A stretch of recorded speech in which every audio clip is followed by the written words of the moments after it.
దీన్ని ఏమంటారు రైలు పొలాలు. రైలు పొలాలు.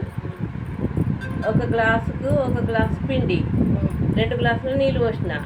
నీళ్ళు పోసిన తర్వాత ఉప్పు వేసిన తర్వాత మసలు పెట్టిన తర్వాత 2 గ్లాసుల పిండి పోసిన. పిండి వేసిన తర్వాత 5 నిమిషాలు 10 నిమిషాలకు ఉడికించిన తర్వాత పోట్లు ఓడిచిన తర్వాత రొట్టె పిండిలాగా పిసికిన.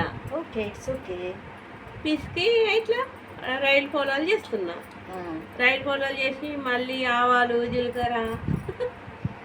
దీనికి ఏమేంటిదంటే చేసే విధానము, ఇలా పిండిని రౌండ్ తీసుకోవాలి. తర్వాత ఇట్లా చిన్నగా బాల్స్ లాగా చేసుకోవాలి. చేసుకున్న తర్వాత దీంట్లో ఏమేమి వేయాలి అంటే శనగపప్పుని నానబెట్టుకోవాలి. ఒక 2 అవర్స్ నానిన తర్వాత వాటిని మిక్సీ ఒద్దొద్దుగా వేసుకోవాలి. రవ్వలు చేసుకున్న. అవునే అక్క, ఒద్దొద్దుగా వేసుకున్న తర్వాత దాన్ని మంచిగా నూనె పోసి పోపు వేసి మంచిగా గోలియాలి.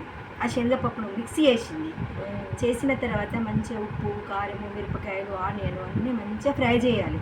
అవన్నీ బాగా ఫ్రై అయినాక ఈ వీటిని అత్తనే పెట్టి కుక్కర్ కానీ లేకపోతే ఇడ్లీ పాత్రలో కానీ కొంచెం ఆయిల్ వేసి వీటిని బాయిల్ చేయాలి, ఉడకపెట్టాలి.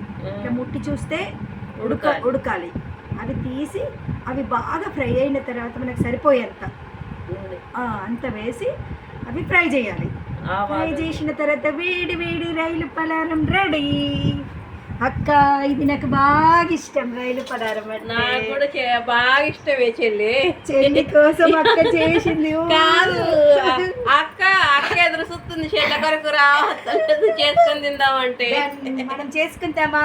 ఎవరైనా ఇది నచ్చిన వాళ్ళు, తెలియని వాళ్ళు ఇలా చేసుకోవాలని వెరీ సింపుల్.